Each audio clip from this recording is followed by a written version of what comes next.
Genesis. Chapter 39. Joseph and Potiphar's wife. The Ishmaelites took Joseph to Egypt and sold him to Potiphar, the king's official in charge of the palace guard.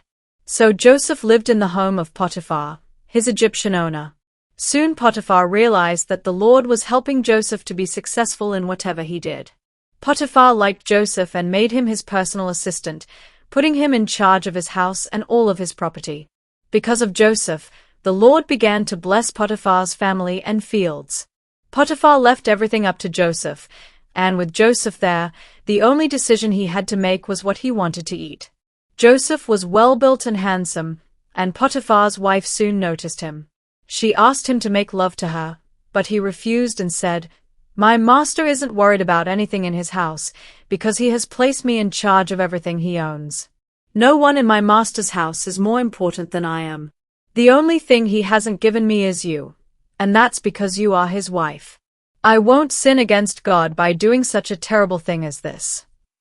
She kept begging Joseph day after day, but he refused to do what she wanted or even to go near her.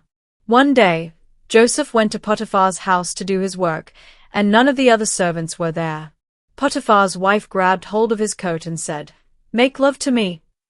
Joseph ran out of the house, leaving his coat there in her hands. When this happened, she called in her servants and said, "Look, this Hebrew has come just to make fools of us. He tried to rape me, but I screamed for help. And when he heard me scream, he ran out of the house, leaving his coat with me." Potiphar's wife kept Joseph's coat until her husband came home. Then she said, "That Hebrew slave of yours tried to rape me, but when I screamed for help, he left his coat and ran out of the house." Potiphar became very angry and threw Joseph in the same prison where the king's prisoners were kept. While Joseph was in prison, the Lord helped him and was good to him.